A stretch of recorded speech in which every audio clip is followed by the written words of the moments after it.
Bueno, muy buenas tardes a todos y sean muy bienvenidos y bienvenidas al segundo Festival Internacional de la Ciencia del Paraguay con el lema Descubrí y compartí el futuro, organizado por Ciencia del Sur. Estamos en el seminario, en el primer seminario que tendremos a cargo del profesor David Galeano. Él va a estar inaugurando este ciclo de webinarios en homenaje a Branislava Susnik con un programa muy cargado y desafiante. Pero antes, primeramente, vamos a saludar al director de Ciencia del Sur, Eduardo Quintana, que es coordinador también de este festival. ¿Qué tal, Eduardo? ¿Qué tal, Daniel? Un saludo a vos, al profesor David Galeano, a los que están aquí en Zoom y a los que están también en YouTube. Sí, efectivamente estamos muy contentos por inaugurar este segundo Festival Internacional de la Ciencia del Paraguay. Este año queremos evidenciar la diversidad que tiene el Paraguay, pero también queremos alertar sobre la biodiversidad, los peligros que hoy representa la acción humana en contra de la biodiversidad del Paraguay. Obviamente vamos a analizar también la inteligencia artificial porque es la tecnociencia que está en boga en estos últimos meses y obviamente tampoco podemos olvidarnos de la astrofísica, que es una ciencia madre, así que vamos a estar disfrutando también de la astronomía y la astrofísica en estos días, con Susnik como la homenajeada, quien mejor que ella, la científica que propuso unos nuevos acercamientos teóricos de los pueblos autóctonos del Paraguay.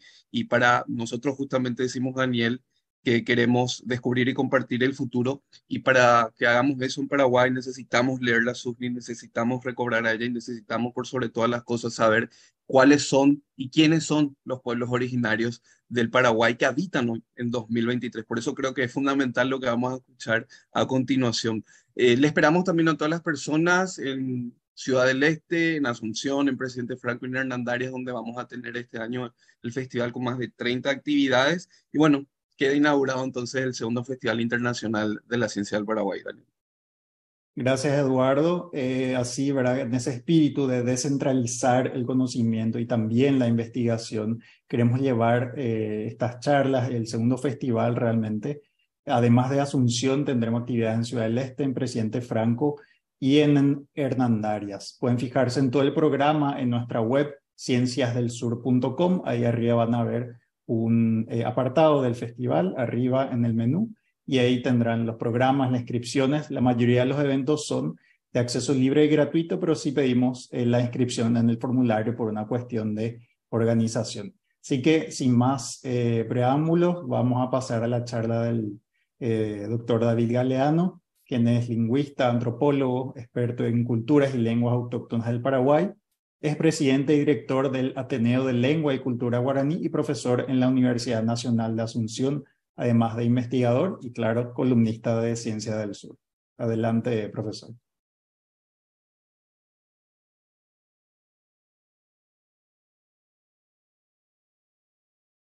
Muy buenas tardes, Eduardo, muy buenas tardes, Daniel, a Ciencia del Sur, a los amigos que están compartiendo con nosotros este extraordinario acontecimiento que es nada más y nada menos que un festival de ciencias en Paraguay, el segundo, liderado en este caso por Ciencia del Sur. Así es que felicidades a la organización, a las personas de Eduardo y de Daniel. Bueno, yo quiero empezar este tema recordando a una gran, extraordinaria mujer. No nació en Paraguay, pero fue más paraguaya seguramente que muchos de nosotros, la doctora Branislava Susnik. Tuve el placer en algún momento de compartir varios encuentros con ella. Yo trabajaba en el Instituto Andrés Barbero, parte de las obras del gran filántropo, el único que tuvo el Paraguay, el doctor Andrés Barbero, y solía visitarla yo en el Museo Etnográfico Andrés Barbero. Conversábamos y tuve también la oportunidad de llevar a varios grupos de estudiantes de las carreras de enfermería y obstetricia, donde yo con ellos tenía clases, y siempre los llevaba de manera que tengan algo que para mí siempre es muy importante, una identidad con Andrés Barbero y una identidad también con las obras de Susnik. Y Barbero fue un hombre preocupado por los pueblos indígenas en su tiempo, y fue la razón por la que había entrado en contacto con la doctora Susnik, logrando finalmente su venida al Paraguay. Lastimosamente ya no se encontraron físicamente, pues Barbero falleció un tiempo antes, y sí, ya con todo el poder financiero que tenía Barbero y en este caso Zúñiga, llevó adelante esta extraordinaria obra que fue recorrer el Paraguay, ubicar a los pueblos indígenas en sus distintos hábitats, tanto en la región oriental como occidental. Básicamente fueron 20 años así consecutivos y luego más esporádicamente, lo que también permitió la publicación de una serie de libros como este que está acá, que hoy todavía podemos encontrar en el Museo Andrés Barbero, allí con la apreciada, distinguida y también gran intelectual que es la profesora Adelina Pucineri.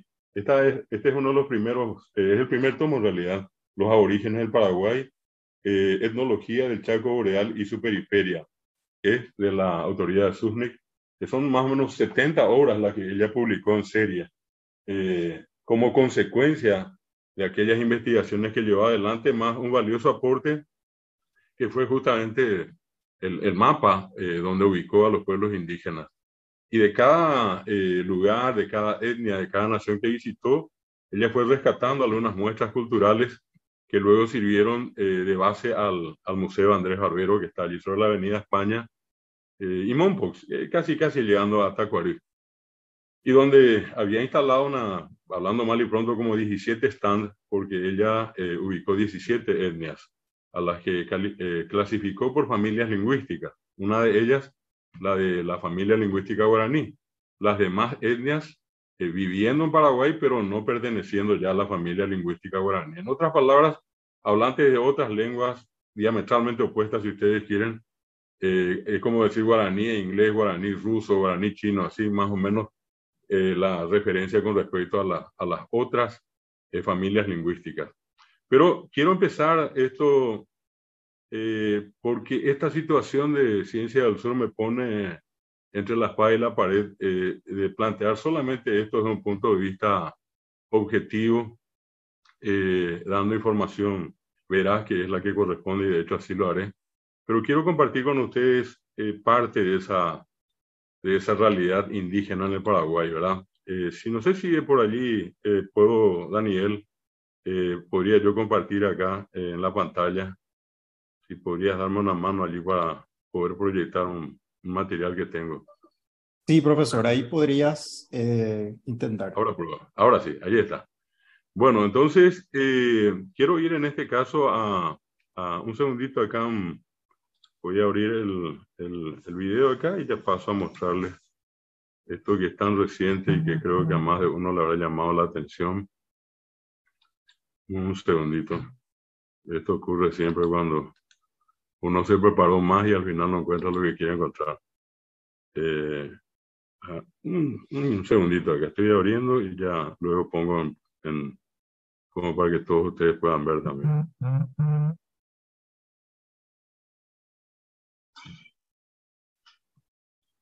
Acá vamos. Acá voy a compartir entonces la pantalla y quiero que me acompañen a ver esto que es lo más reciente.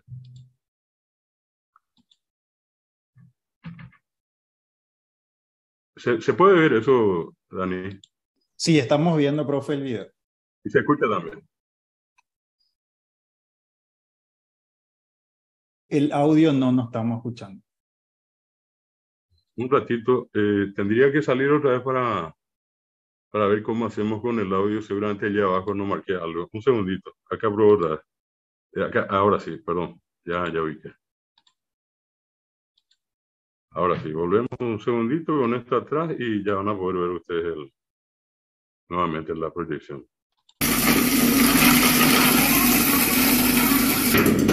¿Eco? Sí.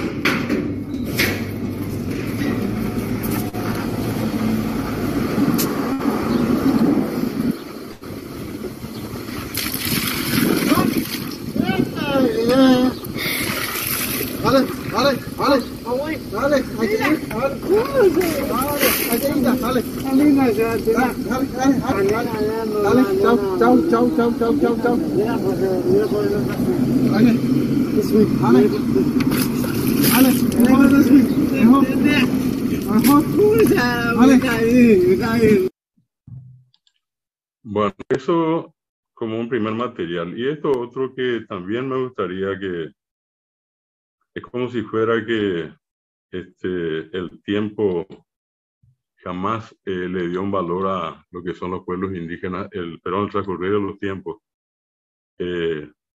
Nunca jamás pasaron a ser más que una especie de complemento a la naturaleza, unos individuos que están allí y que, como en algún momento también a un rey español se le ocurrió pasarse un buen día con buen humor y otorgarles el alma y con ellos la posibilidad de ser seres humanos, ¿verdad?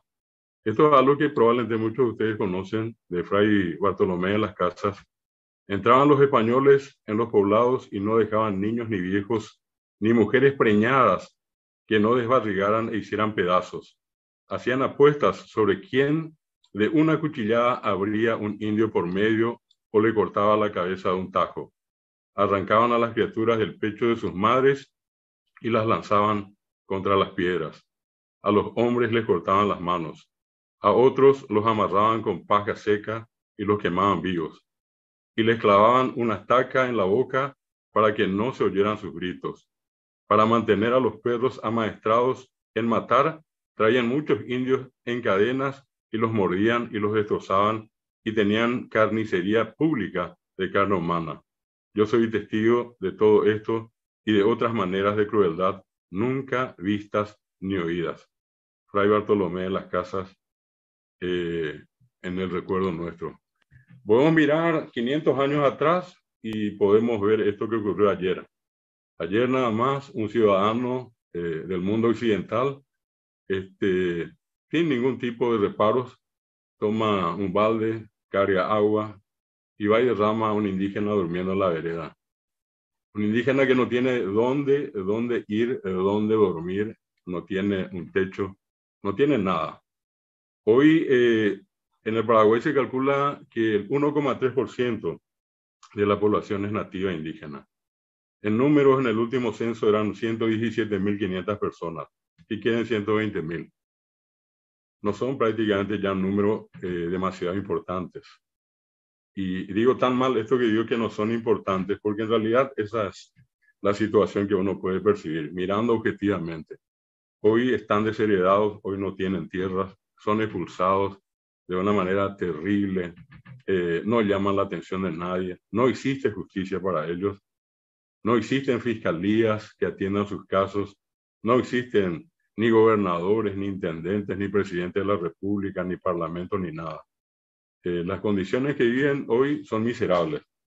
Sin embargo, el propósito de nuestro encuentro hoy, al margen de este comentario que estoy haciendo, que es un comentario también real que todos ustedes conocen, y que al margen de esto les decía, quiero presentarles esta parte de la investigación hecha, por ejemplo, por SUSNIC, y que tiene que ver en algún momento inclusive con un trabajo muy importante que había hecho con Miguel Chacesari en su momento, hablando en un primer momento de las teorías sobre las migraciones que se dieron a América. Ella mencionaba 3 grandes corrientes migratorias para la población del continente americano, que mencionaba como el último continente poblado. Dice que una primera corriente migratoria ingresa a América por el norte hace aproximadamente 60.000 años. Son los del Paleolítico, perdón, y son de origen proto-siberiano, proto-mongoloide, según el trabajo que ella había desarrollado y presentado. Estos ingresaron por el estrecho de Bering y fueron bajando en el trayecto de cientos y miles de años hasta poblar América en el norte, en el centro y en el sur. Y SUSNIC menciona, ¿verdad?, remanentes de esa primera migración en el Paraguay. Luego una segunda corriente que dice el Mesolítico, más o menos 40.000 años atrás, unos 20.000 años de diferencia con lo anterior, y dice que son de origen proto-malayo o malasio, de la zona sur de Asia, que llegan a América, eran navegantes y por cuestiones meteorológicas iban avanzando y según decía, la forma a través de la cual llegaron a América fue esa. Y fueron al norte también y fueron al sur, entraron por el centro de América. Y también ella describe en Paraguay la presencia de descendientes de esa segunda corriente migratoria. Y menciona una última que aproximadamente entre 15 y 20 mil años llega a América por por la isla de Pascua, y dice ella de origen proto-australoide o australiano, perdón, y que entran a América por el sur. Y de estas tres corrientes migratorias, Susnik encuentra en este caso descendientes en el Paraguay. A eso quiero relacionar también tres trabajos que lastimosamente nunca han sido promocionados, no están en los libros, en las escuelas nadie sabe de esto. La historia del Paraguay, no se olviden, empieza cuando llegan los conquistadores. Como que antes de la llegada de los conquistadores aquí no hubo nada, ¿verdad? Todo empieza en 1524 o en 1527. Hablamos del descubrimiento del Paraguay por tierra y por agua. Y en 1537 la fundación del Fuerte de la Asunción. Y a partir de allí el libro tiene 200 o 300 páginas adelante. Cualquier libro que ustedes lean van a encontrar que tiene una página o dos o tres. Creo que Efraín Cardoso le dio 5 páginas. Y con los títulos de los primeros habitantes, los guaraníes, la población precolombina. Y eran 4 o 5 páginas, 3, 2. Y la famosa historia, creían en Tupán, eran astrónomos, conocían de botánica y todo lo demás. Y terminaba en una página y a partir de allí llega la gente y bueno, el mundo tiene presencia en esta parte de América, en el Paraguay, con la llegada de los conquistadores. La historia siempre se contó de ese lado y siempre muestra a los indígenas como los salvajes, los ignorantes, y al blanco, por supuesto, como el salvador, como el culto, como el más preparado. En las historias de Far West, ¿cuántos años nos tocó ver esa representación, verdad? Los blancos buenos, los indios los malos. Y acá está a la vista, en este video que acabamos de ver, es la exacta representación. Ese indígena tirado, borracho como está hoy acá, porque no tiene ni siquiera que comer, tiene que estar aguantando el frío, todo lo que hay está allí tirado a la calle. No hay una miserable autoridad que mire la situación de ellos. Habría que ver cómo viene este nuevo gobierno, ¿verdad? Pero hasta ahora nadie movió un miserable dedo. Hay una institución que se llama INDI, es una pero burda excusa de lo que supuestamente tendrían que estar defendiendo los intereses de los indígenas. El INDI apenas tiene el rubro para pagar funcionarios.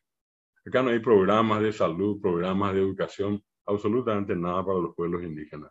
Entonces, ese indígena representa exactamente la situación. Así se los maltrata, así se los tiene. Y el paraguayito que apareció allí es el mundo occidental que sigue pensando que los indígenas son cualquier cosa, que él es el que tiene la razón, que él es el dueño de todo y que él hace lo que se le antoja. Lo más seguro es que acá ni siquiera se levante ni una denuncia, ni siquiera se haga una llamada de atención a este ciudadano y probablemente más de uno diga, qué lindo, acaba de hacer algo que todos tenemos que hacer. Están en la calle, ensucian la calle, afean la calle. Bueno, entonces, desde ese punto de vista, si nosotros miramos, todos los libros nos muestran a los héroes occidentales, pero en ningún libro aparece un héroe indígena. Y si ustedes llegasen a encontrar uno con una página de extensión en un libro, cualquiera de los grados de las escuelas, tráiganme y yo les pago $1.000.000 sin ningún tipo de reparo. Y yo sé que no voy a perder porque no existe. Ya por las dudas nomás hago también esta apuesta porque sé que no voy a perder. Bueno, esto otro que quiero mostrarles, algo que les decía, nadie conoce. Este es un trabajo hecho por un gran paraguayo, lastimosamente falleció muy joven, José Perazo, cuando él en la década, principios del 80, con el apoyo de una arqueóloga destacada, la doctora Luciana Pallestrini, y una paraguaya que hasta hoy es docente de la Universidad Nacional de Asunción, la doctora Ana María Castillo, hicieron un trabajo, una prospección arqueológica en la zona de Paraguarí, en el departamento, en el pueblo de Caballero, que tuvimos allí el hallazgo de estas urnas funerarias. En esto, hasta hoy, existen comunidades indígenas que tienen la costumbre de enterrarse, respetando sus tradiciones. Obviamente hay otros que ya se han aparaguayado, que se han aculturado y ya lo hacen al estilo nuestro. Bueno, pero esto, lo que quiero rescatar nada más es que esta investigación hecha usando la técnica de Clarono 14 demostró que los restos fósiles más antiguos encontrados en el lugar tienen 3.620 años de antigüedad.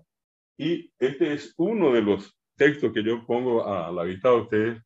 Les invito, está en plaza, creo que todavía hay unos ejemplares. el hombre prehistórico del Quipucú. Y van a ver ustedes allí Luciana Pallestrini, José Perazo, Ana María Castillo. Esta es la síntesis de todo el trabajo hecho, 3.620 años de antigüedad. Esta es una publicación del antiguo diario Hoy, hecha por Susi Delgado en su momento.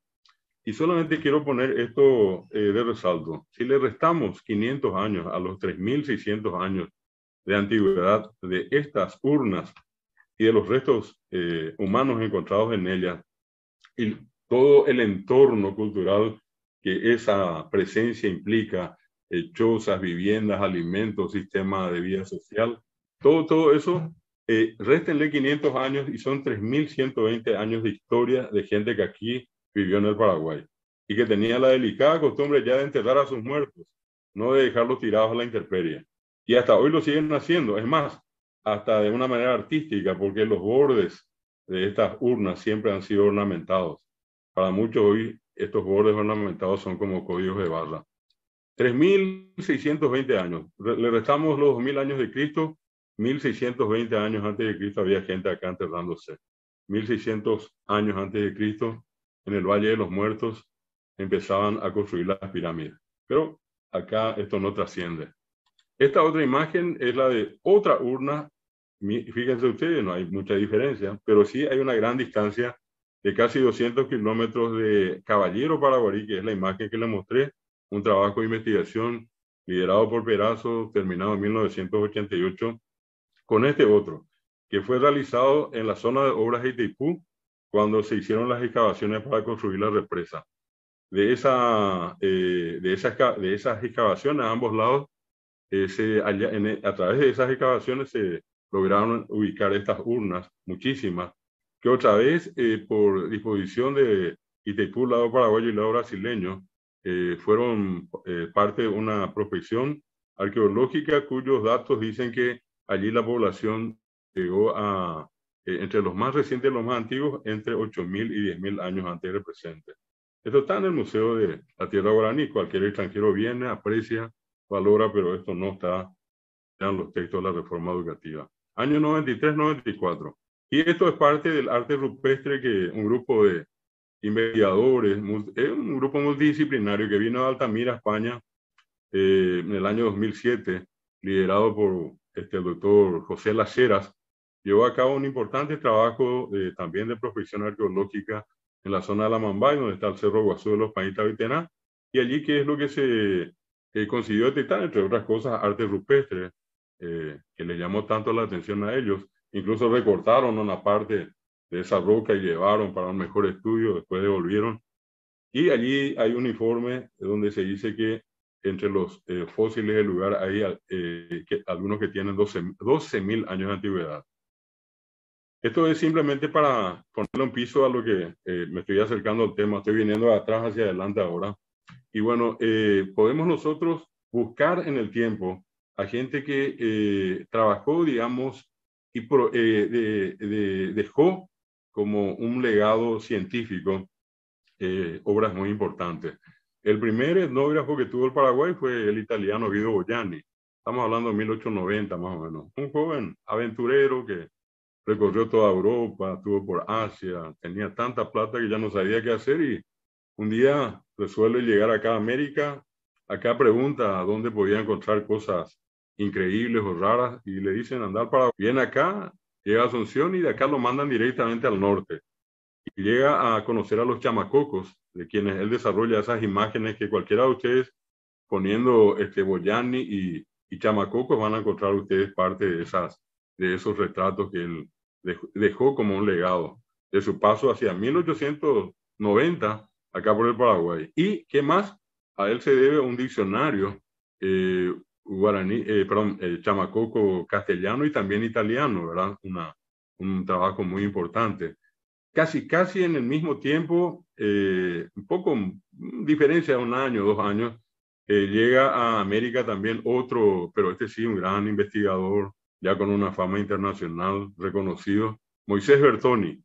Moisés Bertoni, que huye prácticamente de Europa por el ambiente ya desgastado socialmente, Se cuenta que él deseaba construir, si se dice, se puede decir de esa manera, una sociedad modelo de gente buena, en fin, todo eso. Y hablando con Reclus, un político destacado de su tiempo, él le decía, bueno, acá ya no se puede, Europa está prácticamente corrompida. Tendría que tomar un grupo de gente, ir a algún lugar y, bueno, y allí formar una sociedad modelo como la que te interesa. Bueno, lo que en principio parecía una broma y que Bertoni tomó en serio, finalmente después le pregunta, ¿a dónde puedo ir? Y le ofrecen dos lugares. Uno de ellos fue la Argentina, viene, entra en contacto con el presidente Julio Argentino Roca, y este era de Misiones, Misiones Argentinas, que hace, lo envía a Bertoni a Misiones.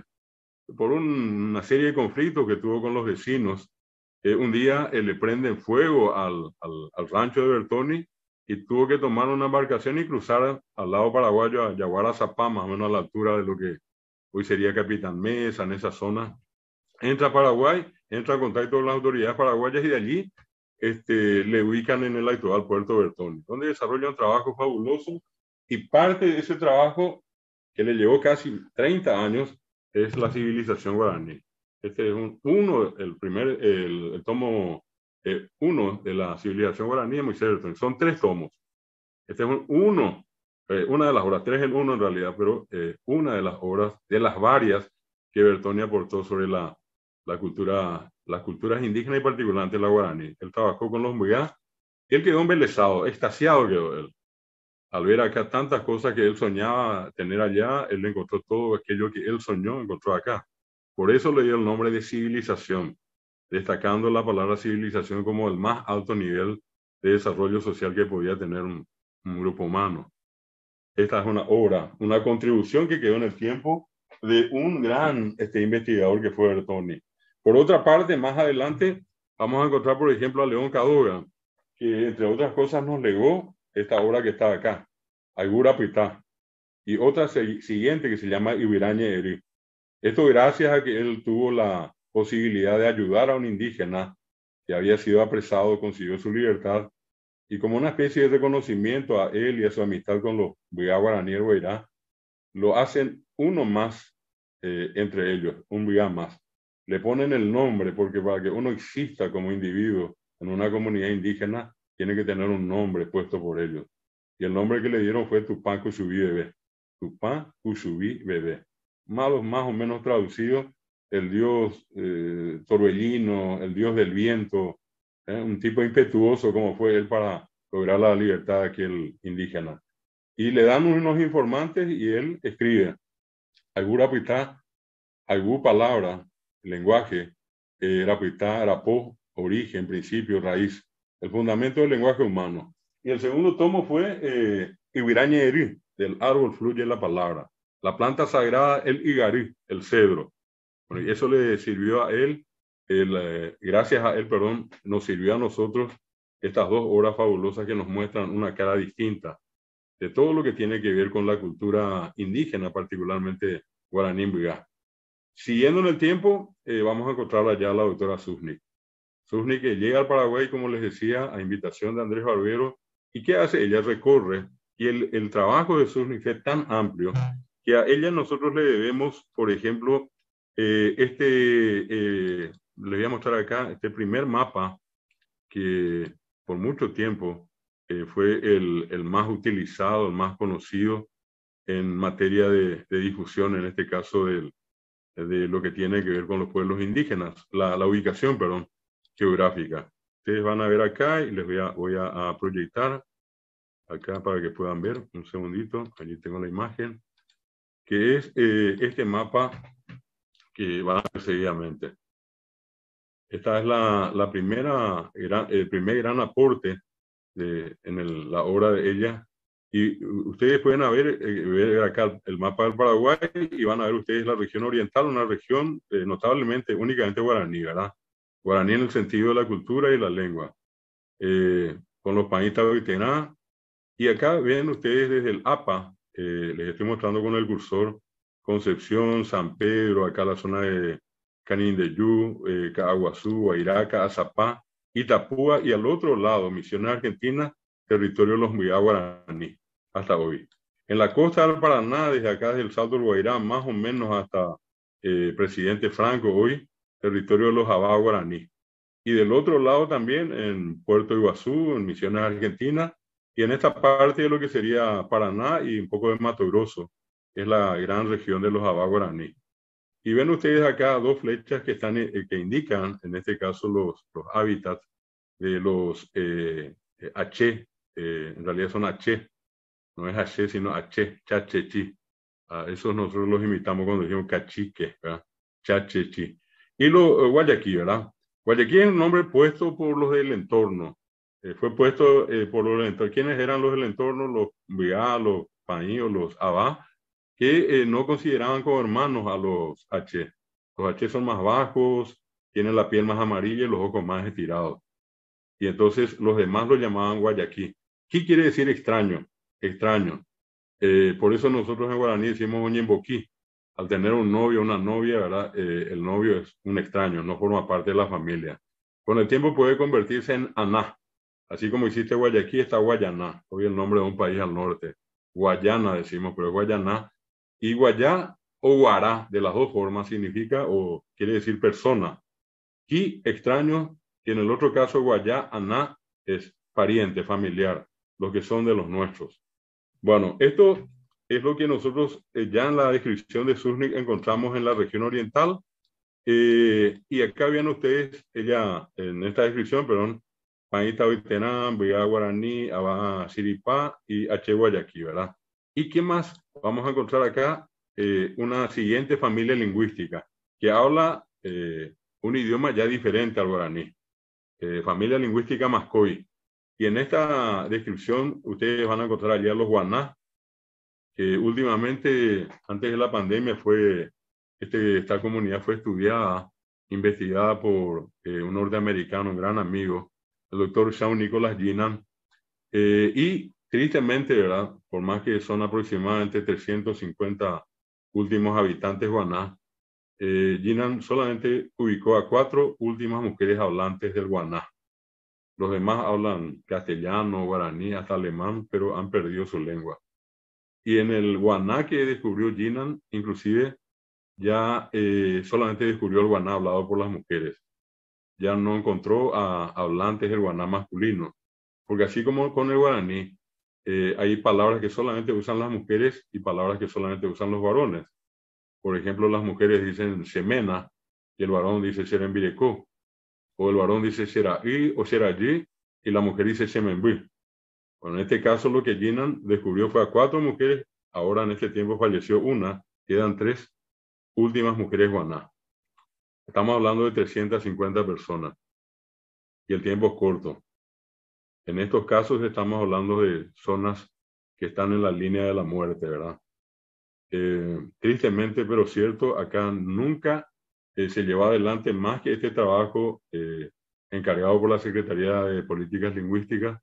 Fuera de eso no existe ningún otro trabajo de investigación, inclusive que forme parte de un proyecto desarrollado, por ejemplo, por el CONACYT, no. Desarrollado por alguna universidad, no. Desarrollado por el Ministerio de Educación, no. Por la Secretaría de Cultura, no. No tenemos. Es decir, estamos nosotros ante una triste realidad, una trágica realidad que muchos de estos muertos, estos pueblos van a pasar lastimosamente a esa circunstancia que no deseamos de la desaparición y sin siquiera tener los registros suficientes de las manifestaciones culturales que los caracterizan. Están los TOBA Mascoy, están los TOBA que están vinculados a las lenguas, ¿verdad? Muchos de ellos también ya migraron al lado argentino. Luego están los Sanapaná, los Angaité. Este nombre inclusive es un nombre guaraní que distinguía a los Yanabatsan, que es el nombre que tienen los Angaité. Yanabatsan significa ribereño, gente que vive en la costa del río.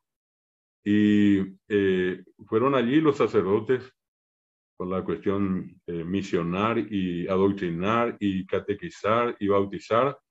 Y entonces aquellos que hasta forzadamente eran bautizados, entonces recibieron el nombre de Angaité, Anga, alma y té verdadera, los que finalmente entre el resto que quedó sin bautizarse, y estos eran los Anguité.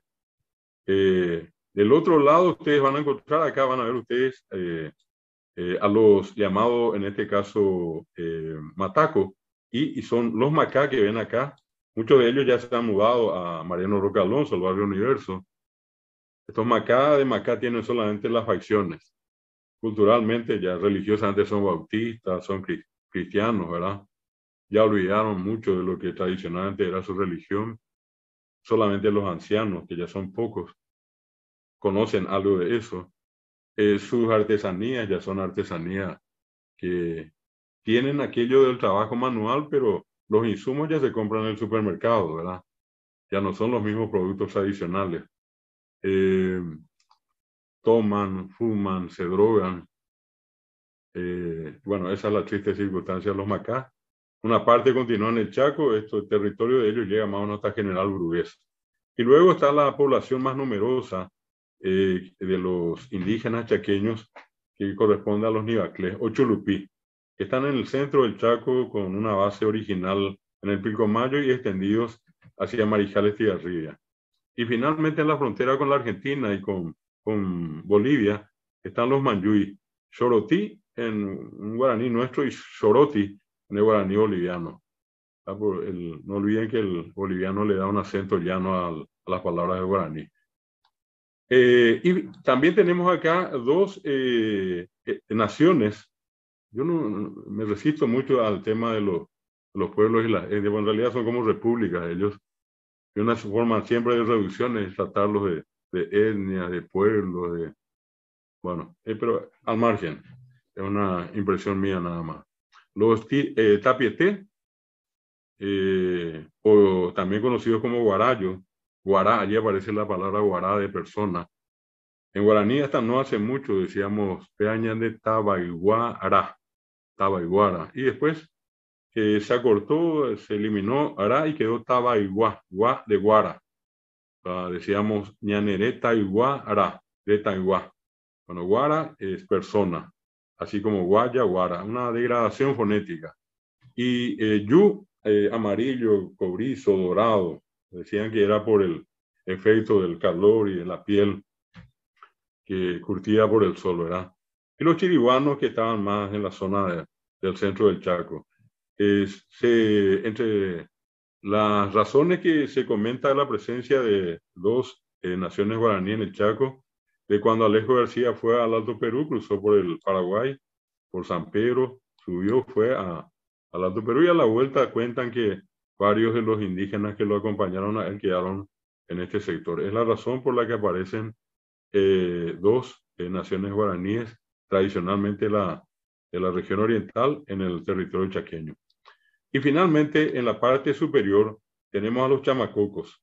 Chamacocos que hoy se han atomizado. Ya es el efecto de la sociedad envolvente, de los partidos políticos, de la presencia religiosa. Y bueno, hoy están los chamacocos, los tomaracos, los ibitosos, y sir, como lo que antiguamente eran simplemente chamacocos y sir.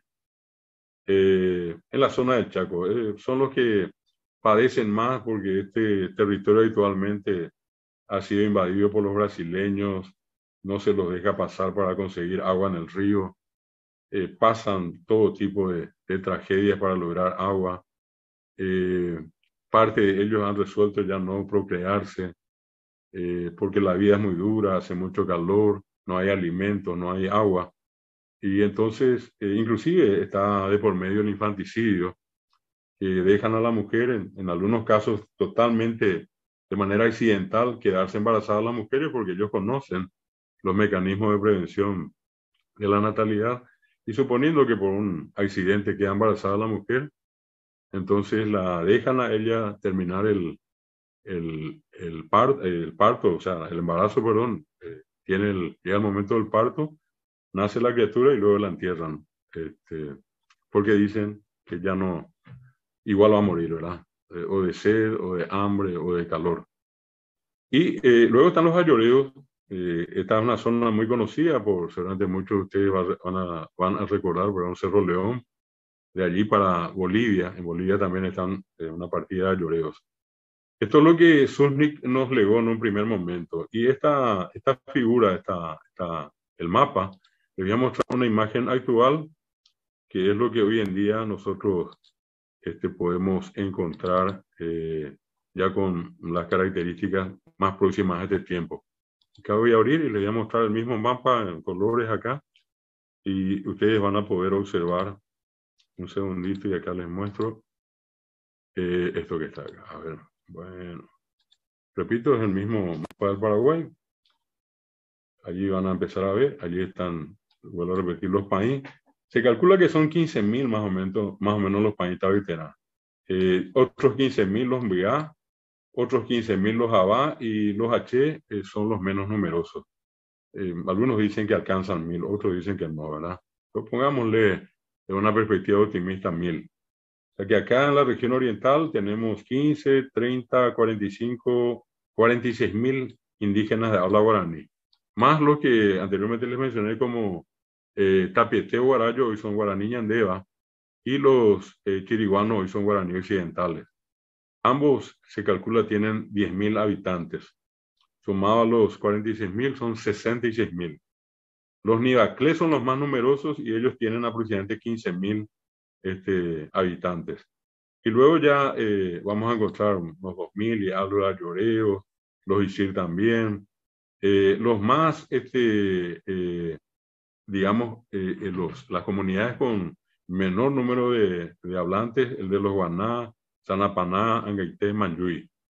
Y ustedes van a ver acá, entonces, una situación nueva que quiero complementar esto con lo siguiente, esto que está acá. Voy a ampliar un poco la imagen. Y esto es lo que, de acuerdo, fíjense ustedes, acá, censo del 2012, que ahora, ojalá con esta nueva versión podamos tener datos más precisos, pero en general el promedio rondaría lo mismo. En lugar de 117.000, 120.000 indígenas más o menos, calculado esto, 493 comunidades y en las comunidades 218 aldeas o barrios. Por ejemplo, esto otro que está acá nos dice que ya no existen indígenas en los departamentos de Cordillera, Paraguarí, Misiones y Ñeembucú. Ya no existen indígenas, o sea, poblaciones identificadas físicamente viviendo en estos 4 departamentos. Otra cuestión interesante, ustedes ven acá los departamentos con mayor cantidad de comunidades indígenas en la región oriental, Canindeyú, 106 comunidades indígenas. Y el otro departamento es el de Caguazú, con 59 comunidades indígenas. En el Chaco, Presidente Ayes tiene 50 comunidades y Boquerón tiene 46. Finalmente, acá hay una descripción de las comunidades según familias lingüísticas. 371 comunidades son de la familia lingüística guaraní, 50 de la familia lingüística Macoy, allí donde están los Sanapaná, Gaité y Guaná. Samuco 34, 27, Mataguayo, perdón, y 11 Guaycurú. Es un poco lo que hoy nosotros tenemos como parte de la realidad, repito, de los pueblos indígenas. Esto que quiero compartir también con ustedes, para que tengan una precisión también con este dato que les quiero mostrar acá hoy. Y un segundito y ya vamos a ver la imagen acá. Voy a entrar a mostrarles, ¿sí? Un segundito. Profesor, discúlpame que te moleste, Sí, tenemos que ir cerrando para el sí, próximo. en este mismo momento cierro con esta Gracias. última imagen, ¿sí? Esta que está acá y termino con esta. Normalmente, con respecto a los pueblos indígenas, digamos que su mayor proyección es a través de la cultura guaraní. Y hoy en Paraguay, si sumamos esto que tiene que ver con la encuesta integrada de hogares del 2019, 38,5% de guaraní hablantes en Paraguay hoy y un 30,6% hablantes de guaraní castellano. Muchos de ellos que hablaron primero guaraní y luego castellano, en mi caso, Si sumamos ambos, tenemos 70% de hablantes de una lengua nativa, cuyos dueños originarios constituyen apenas 66.000 habitantes del Paraguay de hoy. Y el guaraní se proyectó en la población pese a las negaciones, a distintas formas de proscripción, de degradación, y sin embargo hoy en Paraguay 70% mínimamente de la población sigue hablando guaraní. Quiero con esto terminar y agradecer a Ciencia del Sur por este valioso espacio y espero que haya sido del interés y el agrado de todos. Muchas gracias a los que están acá en la sala y a los que nos estuvieron siguiendo también en las otras plataformas. Muchísimas gracias, profesor. Realmente un pantallazo de una realidad, pero también de conocimientos que apenas se están dando a conocer y ojalá, ¿verdad?, esto pueda inspirar a personas, ¿verdad?, que puedan estar escuchando o leyendo a seguir los pasos de estos importantísimos investigadores. Tenemos tiempo para a ver si tenemos una pregunta, tenemos tiempo antes de dar continuidad al siguiente panel. Si alguien de los que está aquí en Zoom quiere levantar la mano o bien escribir la pregunta en el chat. ¿No puede ser yo a vos? Sí, claro. Adelante, Selva. Buenas tardes, Maishapa, Sherera Selva Costa, y quiero preguntarle al doctor ¿cuántos grupos realmente existen? Porque algunos de los 5 troncos lingüísticos, hoy iba 17 grupos, hoy iba 19, cuando yo iba 20, pepa años te había huereco, aguye.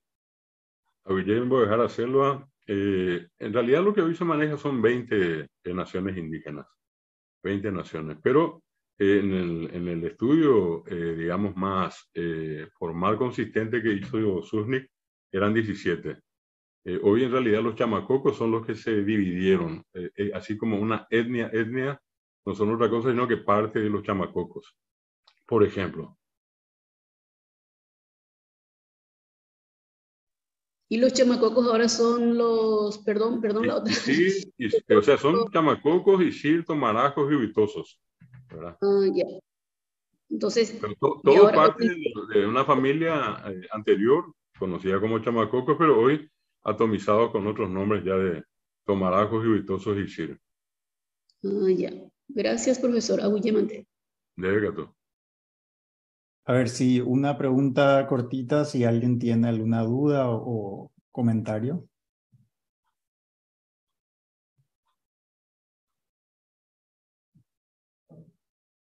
Solo decirles que muy interesante este tipo de actividades porque realmente no conocemos muchas cosas y solamente a través de estas actividades es que realmente vamos a conocernos. Así es que voy a poner PMA también para interpretar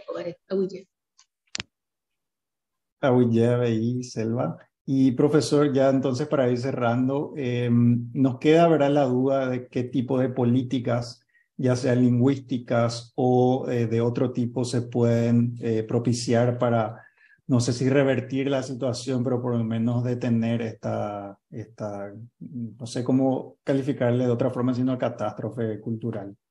Asimismo, una especie de etnocidio que se va abriendo en el porvenir, en el no muy lejos, que ojalá efectivamente que tantas cosas le espera al nuevo presidente, pero ojalá que también dentro de esa agenda, ¿verdad?, tenga presente el tema de la realidad indígena, los territorios indígenas que tienen que ser reivindicados nuevamente a ellos. Esa es la base del desarrollo de la vida o la muerte de los pueblos indígenas. Todo está en el territorio. Ojalá que se puedan habilitar también algunos espacios para la promoción y venta de sus productos. Ojalá que se pueda invertir en educación y sobre todo también en el tema de la salud. Tendría que tener un fuerte plan financiero que en este caso acompañe las necesidades de los pueblos indígenas del Paraguay, Daniel. Así mismo, profesor. Bueno, le damos las gracias al profesor David Leano por haber inaugurado este ciclo, ¿verdad?, de webinarios que de qué otra manera podríamos haberlo hecho. Y a la gente que nos está siguiendo tanto aquí en Zoom como por las redes sociales, seguimos con el ciclo de webinarios. Ahora enseguida a las 13 horas continuamos con la charla de Gabriela Zucolillo sobre las fotografías de Branislava Suflik. Entonces, pueden